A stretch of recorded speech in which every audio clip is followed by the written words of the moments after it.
Senhoras, senhores, queridas irmãs, queridos irmãos espíritas, jovens, caros amigos que nos acompanham pela tvc.com, nossos votos de muita paz. Quando o indivíduo encontra o Espiritismo, estabelece um vínculo profundo de alegria, uma felicidade imensa que não pode ser medida, passa a cantar uma melodia de esperança no âmago do coração do indivíduo. Mais tarde, quando o Espiritismo adentra-se no indivíduo, produz-lhe de imediato uma renovação moral e concede-lhe uma grave responsabilidade perante a vida, fazendo que ele se transforme para melhor. Quando o indivíduo identifica a doutrina espírita, ele começa a reflexionar em torno das incógnitas da vida, agora sob uma nova óptica. À medida em que o Espiritismo esclarece, nele se desenvolve a capacidade de compreender a vida e, portanto, de vincular-se a uma atividade que lhe tipifique a conversão, dele fazendo um verdadeiro multiplicador da ideia da verdade. Quando o indivíduo procura perceber a realidade da doutrina espírita, desaparecem pouco a pouco as dúvidas, as antigas certezas baseadas na tradição, nas informações sem justificativa, a que ele se acomodou durante um largo período.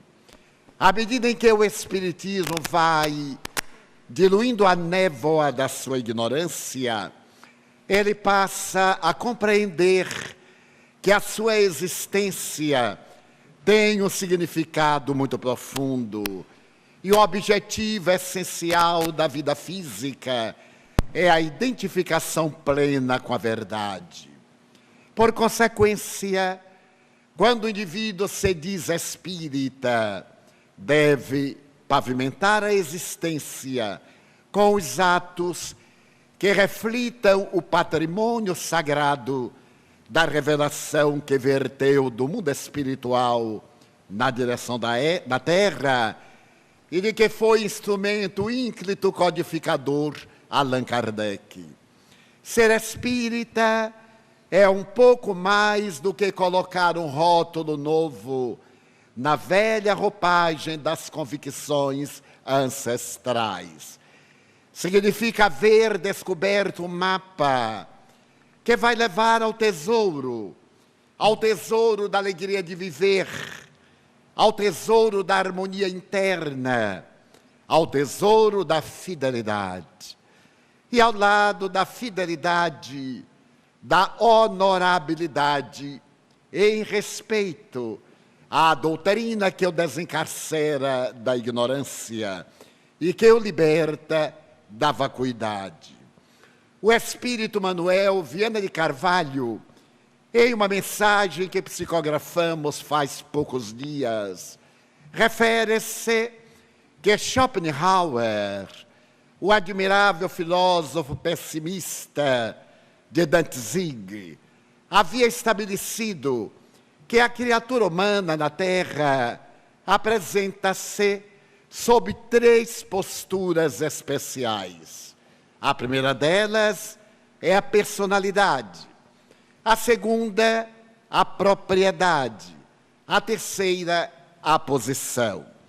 Merece considerarmos que a colocação de personalidade pelo emérito pensador, que se fez adversário de pensadores que o anteciparam e haviam aderido à postura do Estado, têm um caráter bem diferente das formulações modernas da psicologia.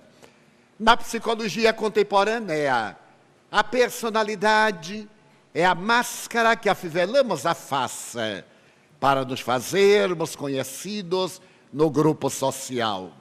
Vem de persona, a palavra grega, que era aquela máscara que os atores usavam para as personagens nas peças de teatro. Para Schopenhauer, há mais de 200 anos, a personalidade são os valores éticos que constituem o indivíduo. São os esforços de natureza moral que ele coloca na sua existência para tornar-se alguém que mereça a oportunidade de viver para desfrutar de felicidade. A propriedade são todos aqueles valores que vamos acumulando ao largo dos anos. Esses valores que também podemos receber por herança, como aqueles que iremos amealhando de maneira honesta ou não, para constituir uma maneira de nos projetarmos na comunidade social como uma pessoa vitoriosa. E a posição é a situação em que nos colocamos. Pode ser uma postura política, social, religiosa, profissional, econômica. E essa posição, no conceito de Schopenhauer, é indubitavelmente a maior ilusão da nossa vida, porque ele estabelece que para a personalidade poder ser caracterizada como de valor, tornam-se-lhe indispensáveis alguns valores éticos, como a dignidade, a fidelidade, o respeito, a luta que o indivíduo trava para ser melhor perante a própria consciência, o desprezo que ele deve dar às coisas materiais, às propriedades, que tem apenas o sentido de preservação da organização fisiológica, porque a posse tem o sabor da água do mar. Quanto mais se tem, mais se quer. Quanto mais se sorve o líquido salgado, mais sede o indivíduo tem. É necessário que a personalidade estabeleça parâmetros de equilíbrio para que a propriedade não passe a constituir-se o motivo essencial da existência. E a posição é a filha predileta da pequenez do indivíduo, que tudo faz para projetar-se, não exatamente como é, mas essencialmente como ele gostaria de ser. E Viana de Carvalho, espírito, vai fazer uma análise da obra notável de Aristóteles, a sua ética ao seu filho Nicômano, em que ele estabelece que o homem de valor, o homem de ética, é caracterizado por uma grande coragem. Essa coragem moral de que deu testemunho, completamos nós outro, a figura incomparável de Jesus de Nazaré.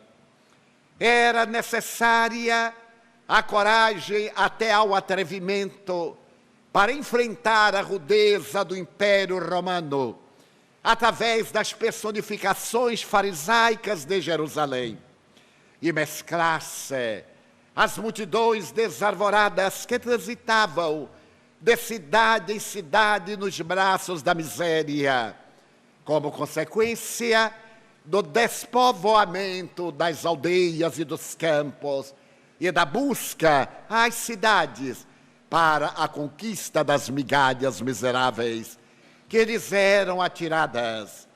Vem Jesus à terra, abandonando o sólio do Altíssimo, e mergulha nas sombras do planeta, como sendo uma estrela de primeira grandeza, para poder apontar um rumo ético-moral na direção do futuro. Pode ser comparado ao sol, que diariamente beija o pântano mas não se contamina, que a cada momento faz desabrochar a flor, mas não se lhe impregna do aroma, porque possui os elementos básicos essenciais que constituem a sua própria grandeza. A coragem de Jesus de dialogar com os réprobos, aqueles que eram os marginalizados, que a sociedade contemporânea, de uma maneira hipócrita, denomina os excluídos, porque foram expulsos do convívio chamado social pela situação em que se encontram de perda de propriedades. Para a sociedade de então, como de todas as épocas, a propriedade, na visão de Schopenhauer, tem um significado muito grande. Como diz Allan Kardec, com muita beleza, o Evangelho segundo o Espiritismo: acerque-se do indivíduo alguém mal cheiroso, vestido em andrajos, e logo é repreendido. Mas apresente-se um rico debochado, que é portador de tesouros e de indignidade, e logo se lhe dá um trato de afabilidade, destacando no seio da coletividade. A coragem de Jesus de dialogar com aqueles miseráveis que experimentavam a chibata do desprezo, que a cada momento eram recordados da sua condição de miserabilidade. Conforme assevera Lucas, no capítulo 15 do seu Evangelho, quando Jesus era censurado pelos fariseus e pelos demais membros da comunidade devassa e hipócrita de Jerusalém, porque convivia com aqueles que eram os necessitados, a ponto de receber o epíteto de comilão e de beberrão, por sentar-se à mesa com aqueles indivíduos destituídos dos valores de propriedade, ou aqueles outros que haviam perdido a posição, a tal ponto de ser levado ao opróbrio, embora fosse ele a luz do mundo. A coragem de enfrentar Nicodemos, o doutor da lei, uma personalidade do Sinédrio, que obedecia às 632 imposições da Torá, porque o hebreu ainda hoje é escravo das condições impostas pelas leis. Um compromisso para cada dia do ano, e mais de 300 ou um pouco menos para as obrigações da exterioridade. Lavar as mãos, lavar o rosto, a indumentária, a maneira de saudar, como comportar-se, que caracterizava as posturas, portanto, as posições. Jesus vem e rompe com essas tradições da superficialidade em que se perdem as criaturas humanas, procurando, acima de tudo, a essência. Usemos a palavra de Schopenhauer, procurando a personalidade, que o próprio Schopenhauer vai dizer depois que se trata da individualidade. O espírito que somos, a detrimento do corpo no qual nos encontramos. E é essa coragem de Jesus que o Espiritismo nos transfere, para que não dobremos a nossa cerviz diante das injunções calamitosas da cultura social da nossa época. Em relação à proposta ética de Aristóteles, o ínclito codificador do Espiritismo irá propor uma realidade mais ampla, a ética moral. Ele vai além do princípio aristotélico, aquela ética dos deveres, do compromisso social das autoridades constituídas. Esses deveres que assumem aqueles que administram, aqueles que coordenam, dos pais para com os filhos, dos pedagogos para com os aprendizes, dos indivíduos em relação uns aos outros. Allan Kardec desdobra este princípio ético em uma postura de caráter moral.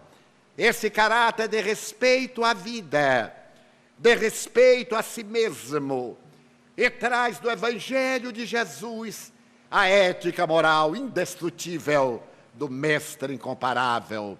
O respeito ao próximo, por intermédio do amor, o respeito a Deus como a causa cáusica da vida.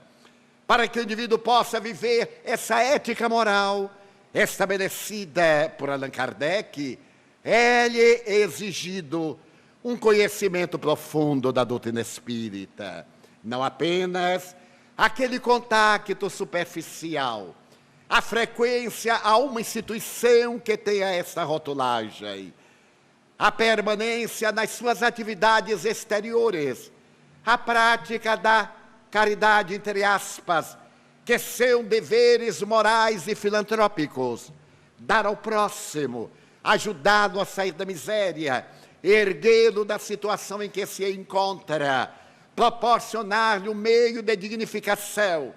Isso é dentro dos princípios da ética aristotélica, um dever social, a filantropia, a maneira de sermos humanitários, para promovermos a sociedade na qual estamos. Mas também podemos considerar como ação de caridade, vestir o nu, dar o alimento ao esfaimado, dar a linfa refrescante ao sedento, o medicamento àquele que está enfermo, promovê-lo.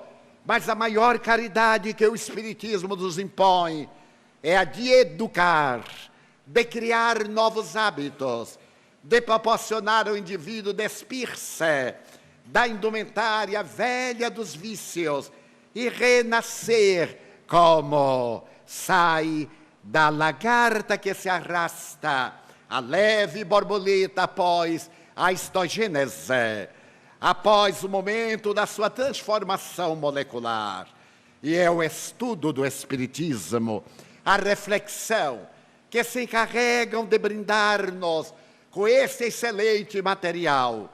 Quando me refiro ao estudo, não desejo deixar transparecer qualquer mescla de elitismo ou de academicismo, porque a minha genitora era analfabeta. Nada obstante, estudávamos juntos o Espiritismo, porque estudar não é somente folhear as páginas dos alfarrábios da cultura tradicional, mergulhar o pensamento nos livros e ali deter-se no gabinete, fazendo cultura. Estudar na doutrina espírita é estar sempre repetindo as lições aprendidas, é estar dialogando de maneira positiva, é estar evitando a maledicência, a censura, os apontamentos perturbadores. Estudar a verdade é introjetá-la para que ela faça parte do nosso cardápio de todos os momentos, proporcionando-nos o conhecimento que liberta. Então, mediante esse exercício cultural de natureza ético-moral, nós poderemos caracterizar-nos como verdadeiros espíritas. Nem nos devemos preocupar com as defecções do próximo. Não deveremos levar adiante as imagens infelizes daqueles que caíram. Pelo contrário, deveremos tomar a postura do samaritano, que vai erguer na estrada da vida o que foi tombado, sem sequer perguntar-lhe a razão da queda, e erguê-lo. Esta é a ética moral que o Espiritismo nos propõe, ensejando-nos a coragem de ser espírita. Encontro pessoas que me dizem: eu frequento um centro espírita, mas ainda não sou espírita. E eu lhe pergunto: por que não? Por causa das minhas imperfeições. Mas então você as cultiva, porque a função do Espiritismo é exatamente ensejar-nos o cultivo de outros valores, a que a tradição denomina como sendo valores das virtudes. Exatamente a busca desses valores, o dever, o heroísmo, a fidelidade, que nós deveremos cultivar, deixando para trás a hipocrisia, a comodidade e todas aquelas características do homem velho a que nos acomodamos. Para que o nosso pensamento possa ser melhor compreendido, permitam-me fazer uma digressão de natureza histórica e recordar o célebre historiador grego Heródoto de Halicarnasso. Este homem notável, a quem devemos as mais belas informações a respeito da cultura no Ocidente, que nos narra em páginas de imortal beleza a história da Hélade, a história do Império Romano no seu começo, a história da cultura oriental. Heródoto de Halicarnasso, em uma página de grande beleza, refere-se às guerras médicas, chamadas assim porque foram as guerras entre os medo-persas e os gregos, tornando-se célebre a grande batalha no desfiladeiro das Termópilas, em uma faixa de terra entre o mar e as montanhas. Luta essa que passou a história com o nome grandioso de os 300. Aqueles 300 homens espartanos que deram a sua vida graças ao ideal de coragem, de fidelidade. Dario, o grande rei persa, havia logrado conquistar o mundo conhecido aproximadamente no século V antes de Jesus. E em determinada oportunidade, ele desejou expandir ainda mais o seu império, ele que era considerado o rei dos reis, dirigindo-se à Grécia. A Grécia era um conglomerado de estados, cidades-estados beligerantes, umas contra as outras, em face das suas religiões, dos seus hábitos e costumes, das suas tradições. Mas no momento quando Dario ameaçou conquistar a Grécia e veio com as suas extraordinárias forças, principalmente navais, e tentou sitiar Atenas, sofreu a sua primeira derrota, voltando humilhado à Ásia. Mais tarde, seu filho Xerxes, graças aos generais que estavam ressentidos com Atenas, ameaçaram invadi-la, destruí-la e organizar o exército que, na palavra deste homem notável, seria de 2 milhões de pessoas, o que em realidade não teria ultrapassado 200 mil. Deveremos considerar a época, e era um dos exércitos mais poderosos da antiguidade. Então ele tenta invadir a grande nação, e quando os gregos sentiram-se ameaçados, resolveram fazer uma liga. As diversas nações unirão-se, especialmente Esparta, que era adversária tradicional de Atenas, e nesta aliança, da qual participaram algumas das cidades gregas, formou-se um exército de aproximadamente 10 mil ao máximo, 14 mil gregos, que foram para o desfiladeiro das Termópilas, para permitir que Atenas se preparasse para a batalha naval. Seria, portanto, um exército de 10 mil indivíduos ou 12, para 200 mil no máximo, medos, persas, fócios e outros. E então começaram as lutas.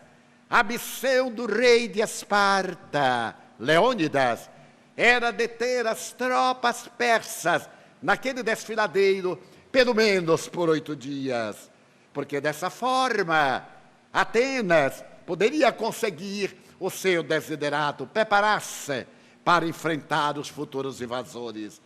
E as lutas se fizeram acirradas, porque os gregos estavam num dos pontos mais defensivos. Era uma garganta estreita, e o invasor somente poderia passar por ali. E era natural que, com as suas flechas certeiras, iam destruindo toda vez que haviam me vestida. Era, portanto, uma ameaça terrível para os persas. No segundo dia de batalha, Xerxes estava desesperado, porque ele sentou-se numa colina para poder ver a vitória. E então teria exclamado: em verdade, o meu exército é de muitos homens, porém de poucos soldados. Os espartanos eram soldados natos. Foi quando aconteceu algo inesperado. Um jovem grego de nome Efialtes, traindo seu povo, acercou-se de Xerxes para fazer uma delação. Ele conhecia um caminho que não era reconhecido pelos outros povos, um caminho que contornava a montanha, por onde passavam algumas caravanas, e era conhecido apenas de um reduto ou de um reduzido número de gregos. Se, por exemplo, Xerxes viesse por esse caminho lateral, surpreenderia os gregos pelas costas. E esse delator, que passará à posteridade com o nome grego de Malis, traidor, condenado pela legislação de Licurgo, o extraordinário comandante das leis gregas, este bandido destruiu praticamente o seu povo. A traição do homem, porque Xerxes mandou a sua tropa de elite, chamada a Tropa dos Imortais. Eram 10.000 soldados.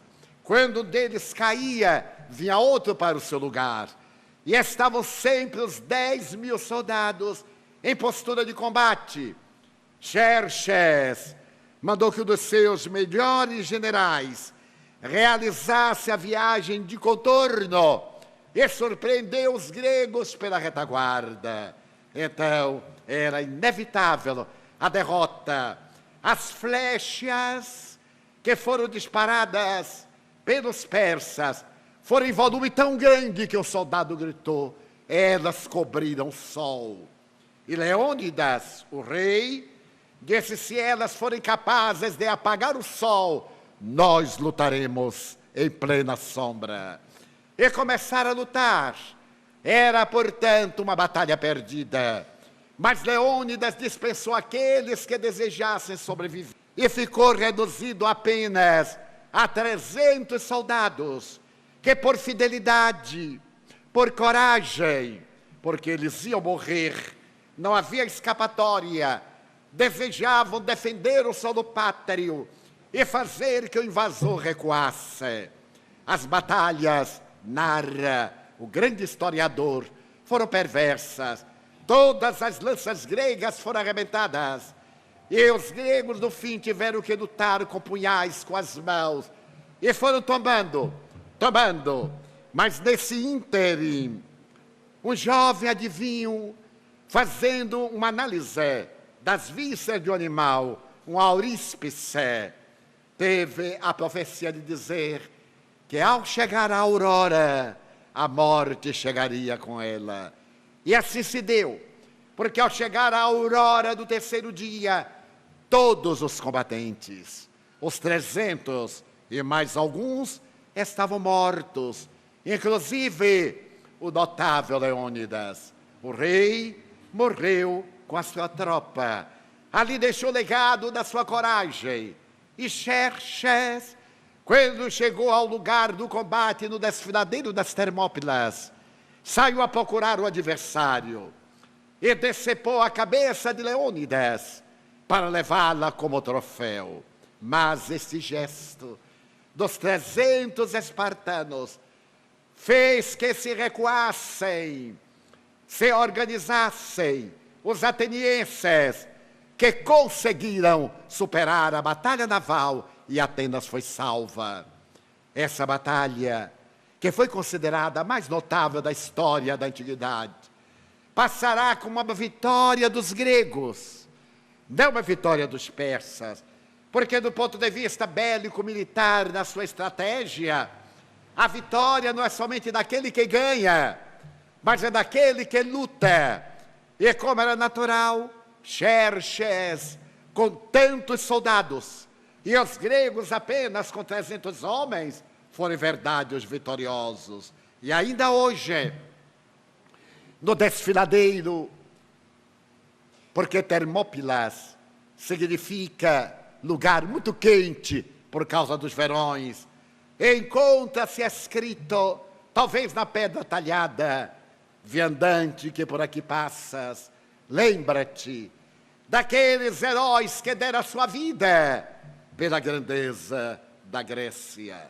E mais tarde, nos tempos modernos, foi erigida uma estátua a Leônidas, o grande rei, mas a tradição assevera que ao levar a cabeça desse homem notável que foi Leônidas, Xerxes, teria desagradado os deuses que o castigaram com visões terrificantes do Tártaro, levando a um estado paroxístico.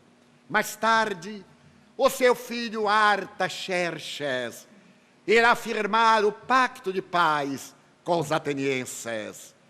E a glória do Império Persa vai sendo diluída até ser hoje reduzido ao moderno Irã. O nosso desejo é mostrar o significado do heroísmo, herdado na coragem, a coragem da fé, a fidelidade.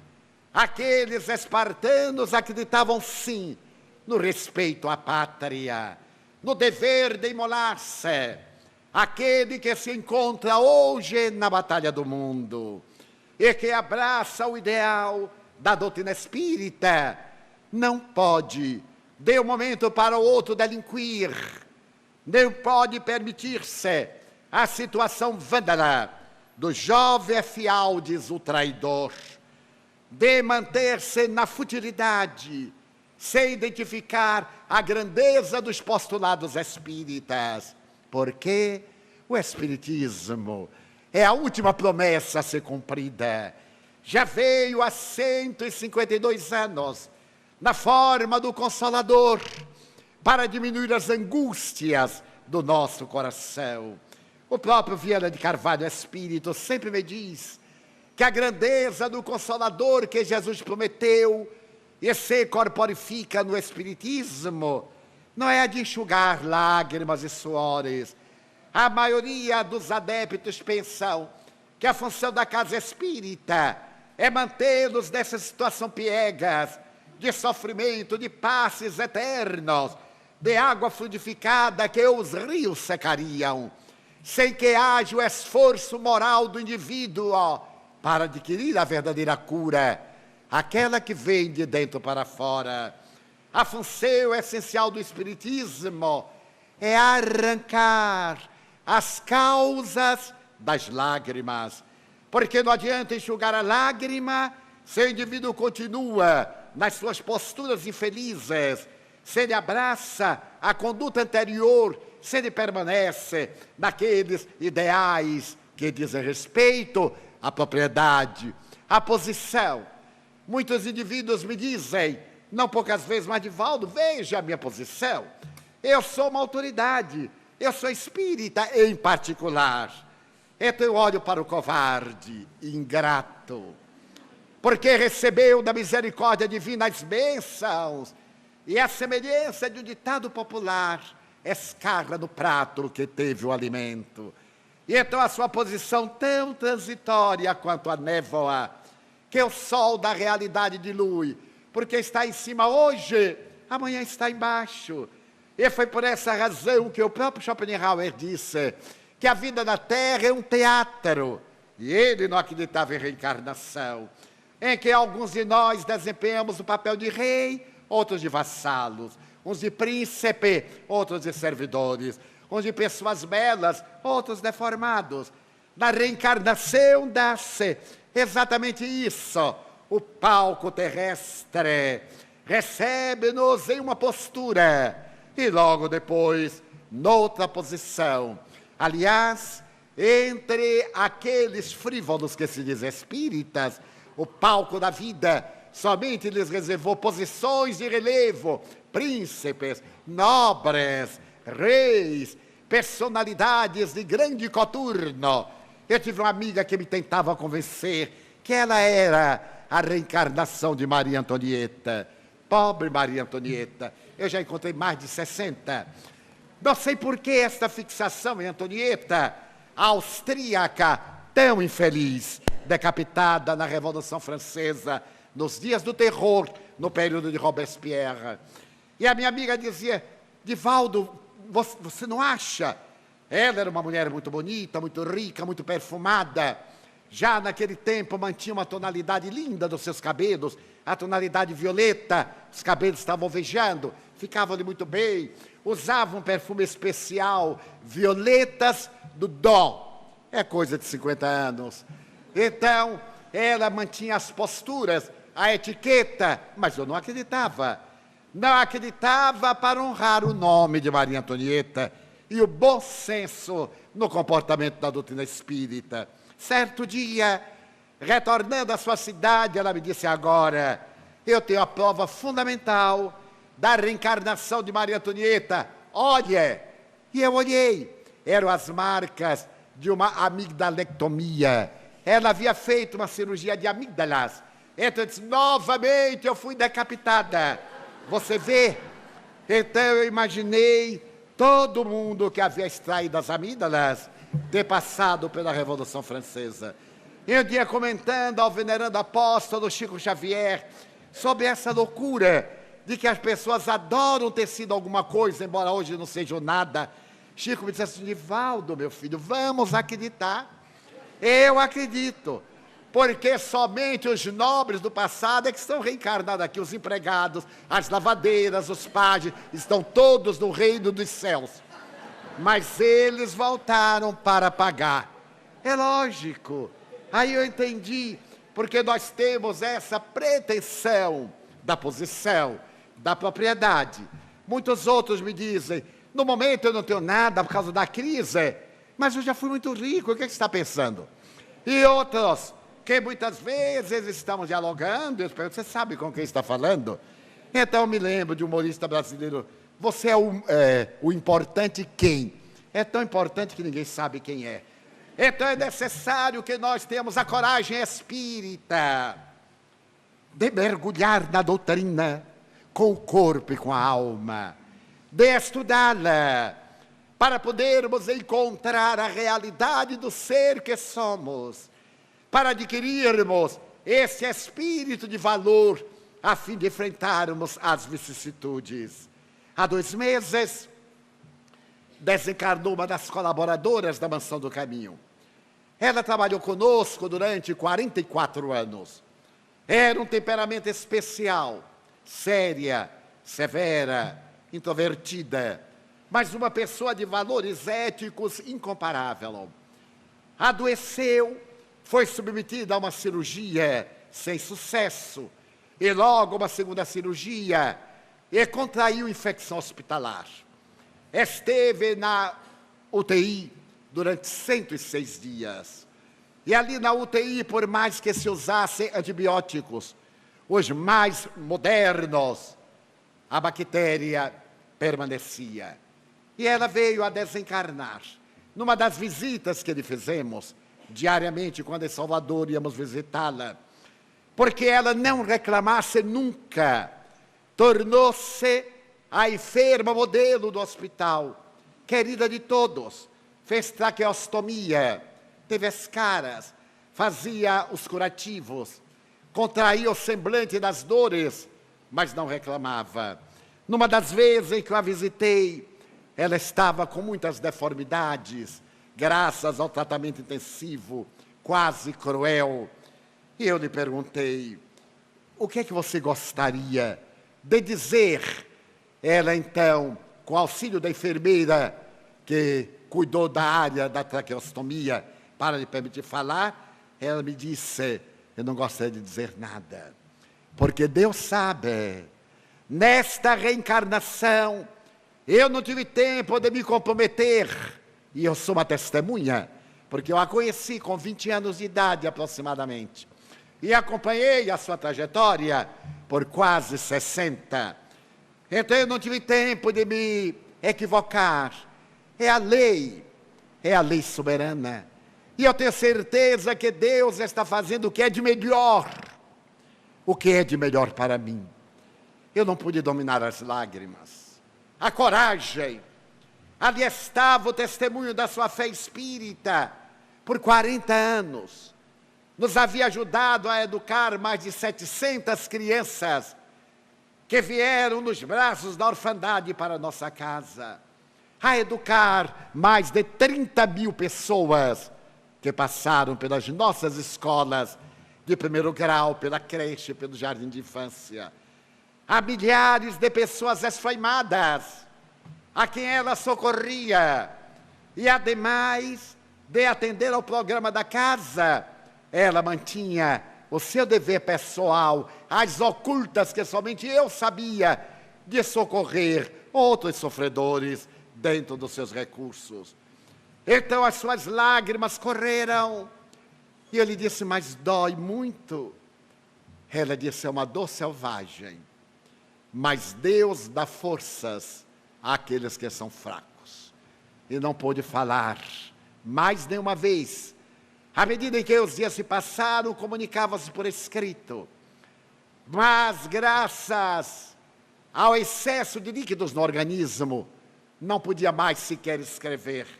Olhava-nos.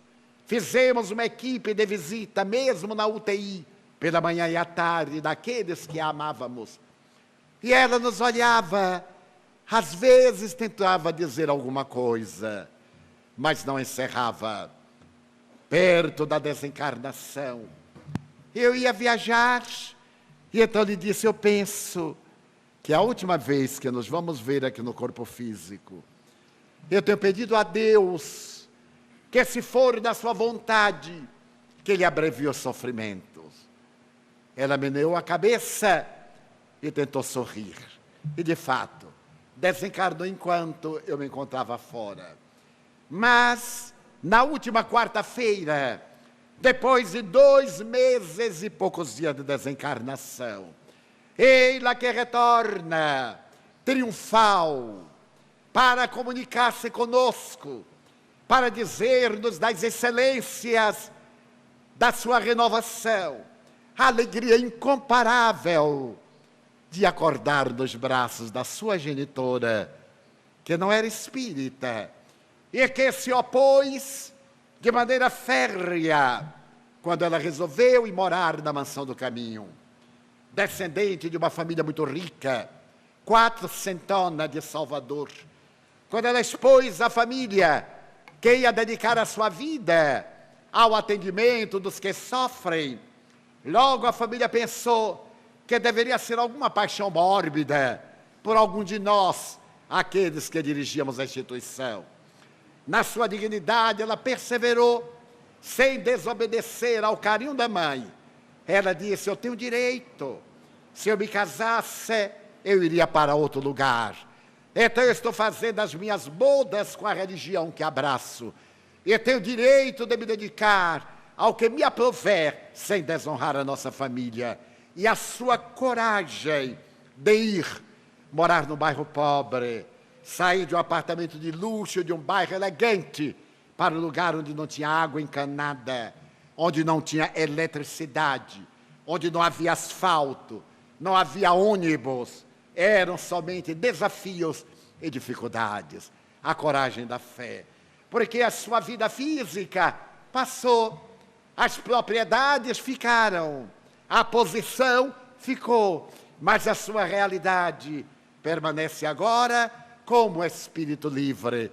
E na sua comunicação profundamente comovedora, eis que ela começa dizendo, eu não sou de falar muito, nunca fui, e continuo, mas quero agradecer aos amigos e irmãos que me acompanharam na grande tragédia da Via Crucis, a minha libertação.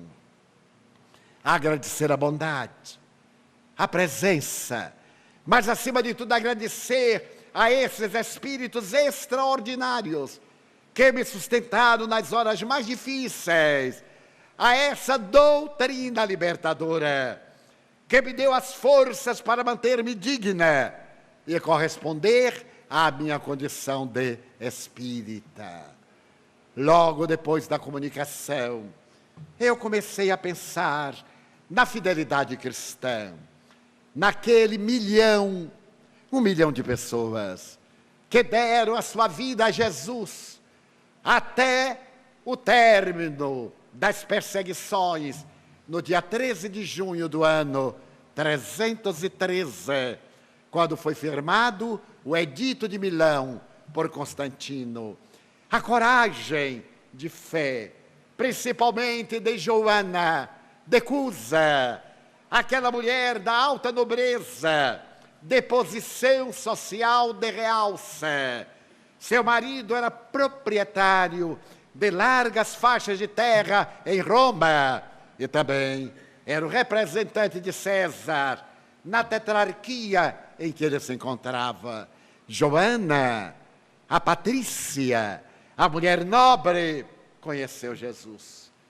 E a figura incomparável do mestre esculpiu-se-lhe na alma a ferro em brasa.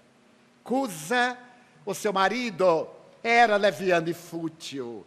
E à medida em que ela foi conhecendo Jesus, impregnando-se do ardor evangélico, numa daquelas tardes memoráveis de Cafarnaum, quando as rosas de Sharon dão gargalhadas de perfume, e o vento penteia as folhas silvestres dos arvoredos, ali na praia, de terra marrom e de seixos, Jesus recebe a visita de Joana.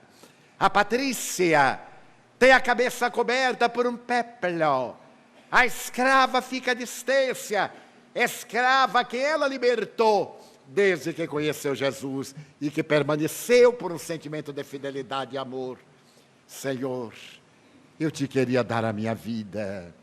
A minha vida no lar é caracterizada pelo sofrimento.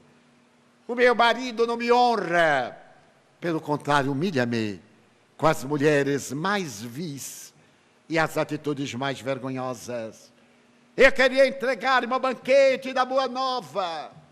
E Jesus olha Joana, depois que ela apresenta o seu relatório de anseios, a doce palavra do mestre lhe diz: tu me amas, Joana?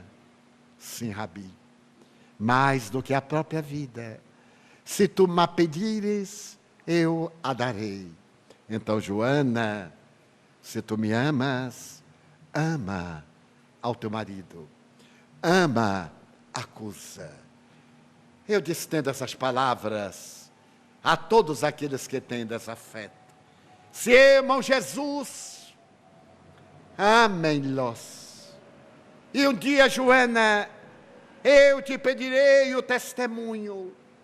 Eu te pedirei atravessar a porta estreita. Agora vai e ama ao teu marido.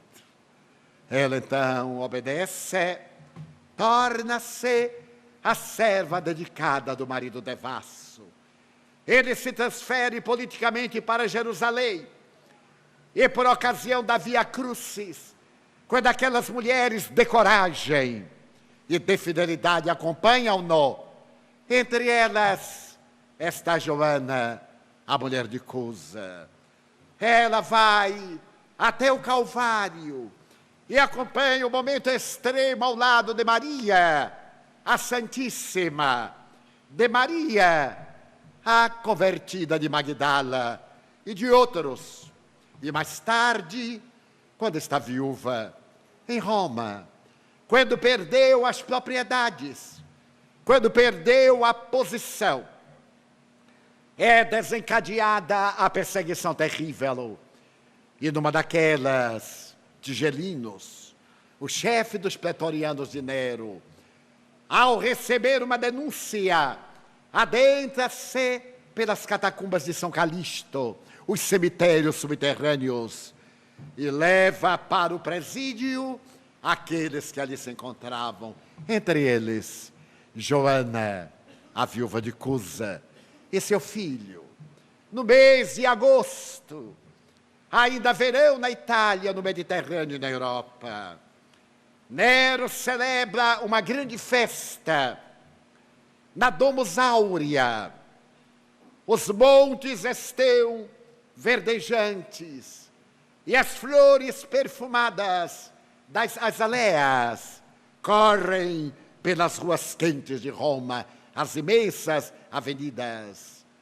Num dos postes que Nero mandou erigir para que a cidade fosse iluminada por corpos flamejantes, corpos de cristãos, está Joana, atada a uma madeira untada de breu, aguardando o momento de dar a sua vida com coragem e fidelidade a Jesus. Ao seu lado está o filho. Ele chora. Ele não é cristão.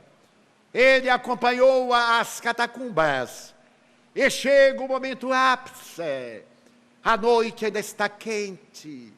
Veio o soldado pretoriano com archote e labaredas e acerca-se da mulher e sabe que é uma patrícia. Abjura a mulher. Renega a Jesus. E nós te libertaremos e ao teu filho. Renega-o. Joana está arquejante. Ela deve estar aproximadamente com 60 anos. Ela tem o peito dorido e a alma dilacerada. Então responde ao algoz: não posso. Não posso renunciar a Jesus. Mulher, é a tua vida. Sê pusilânime. Abjura por fora e continua por dentro. Nega a este que te enfeitiçou. Não posso. Jesus é a minha vida. Ao lado, o filho brada: mamãe, eu não sou cristão. Nem desejo, eu odeio Jesus. Se tu abjurares por amor a mim, eu serei libertado. Joana meneia a cabeça e diz ao filho: não posso, meu filho. Um dia, o mestre me pediu para que renunciasse a ele, por amor ao teu pai e à família. E assim eu fiz, mas hoje eu não posso. Então o soldado ergue o chicote e lanha-lhe a face. Os chicotes eram feitos de couro cru, tendo na ponta pedaços de ossos para rasgar as carnes. Joana estremece e o filho diz: mas mamãe, esse homem feitiçou-te a tal ponto que tu desejas a minha morte. E ela pensa na grande dor que experimenta da angústia do filho. As chibatadas doíam-lhe menos que as imprecações do filho. E agora, quase sem fôlego, ele diz: não posso, meu filho. Não posso renunciar a Jesus. O soldado desesperado grita: então, esse infame Galileu ensinou-te somente a morrer? E ela olha com lágrimas e diz: não. Ele ensinou-me também a vos amar e a vos perdoar. Então morre, infame, e atinge as suas vestes e o breu com a labareda crepitante do archote, e ao filho também, que grita: salva-me, minha mãe. Joana tem os olhos fixos no céu de turquesa de Roma. A noite salpica o veludo escuro daquele céu que acompanha tanta tragédia. Joana ora, a fumaça sobe, asfixia. Então ela vê, entre as labaredas e o fumo, as duas mãos, com as marcas da cruz, e a doce voz: Joana, já atravessaste a porta estreita, vem comigo. Joana de Cusa é o exemplo de fidelidade. Mas na doutrina espírita, 18, 19 séculos depois, quantos outros que também são fiéis têm dedicado a sua existência à fidelidade, quando o homem escarrou na face de Chico Xavier, que havia psicografado a mensagem da sua mulher, que ele esperava ter um caráter encomiástico, e veio com as verdades duras do além, ele rasgou-a, atirou na face do médium, chamou de mistificador hipócrita e escarrou-lhe na face, diante de todos, que acovardados mantiveram-se silenciosos. É sempre assim. Os falsos amigos silenciam para ver se o outro realmente é digno de fidelidade. Então Chico chega tristonho ao lar, e o seu mentor lhe pergunta, mas qual a razão da tristeza? E ele narra o episódio que o nobre Emmanuel havia acompanhado. E diz, eu me senti nado pelo escarmento, mas ninguém disse uma palavra. Eu me senti. Emmanuel disse, Chico, não sintas nada, canta o hino de alegria. E de outra vez, quando acontecer, porque vai acontecer, ao invés de te entristeceres, dize, uai, eu acho que está chovendo. E limpa o rosto e prossegue fiel. Todo e qualquer compromisso exige responsabilidade. Ninguém firma um compromisso sem a responsabilidade. O compromisso matrimonial, o compromisso comercial, o compromisso paternal, o compromisso da afetividade, da amizade. Todo compromisso vem acompanhado de responsabilidade que exige coragem. Os dias em que nós vivemos são dias desafiadores. É necessário coragem para dizer não ao vício, para manter-se íntegro, para não se preocupar com as posições, as críticas, as campanhas devastadoras, porque a questão da honra, ainda segundo Schopenhauer, é nada mais do que a vã ilusão de ser bem vista, aplaudida, embora sabendo ser portador de toda a indignidade possível, como encontramos hoje em nosso e em outros países. O Espiritismo pede-nos a coragem de divulgá-lo com nosso exemplo, nesta hora da grande transição, de demonstrarmos que somos discípulos de Jesus e por isso nos amamos. E quando alguém se obstinar, colocando-se contra nós, termos a coragem não apenas de sofrer-lhe a injúria, mas também de o amar e de o perdoar. Essas são as grandes diretrizes do que o Espiritismo pode fazer por nós. Enriquecer-nos de felicidade, dar-nos a alegria inefável de servir e de passar, de ser fiel até o último momento em que estejamos na terra. Sejamos o que venhamos a ser. Não é importante que tenhamos o brilho de uma mediunidade ímpar. Sejamos o médium da misericórdia. Não é necessário que tenhamos a fama de médium missionário ou apóstolo. Sejamos o médium do silêncio diante das ofensas.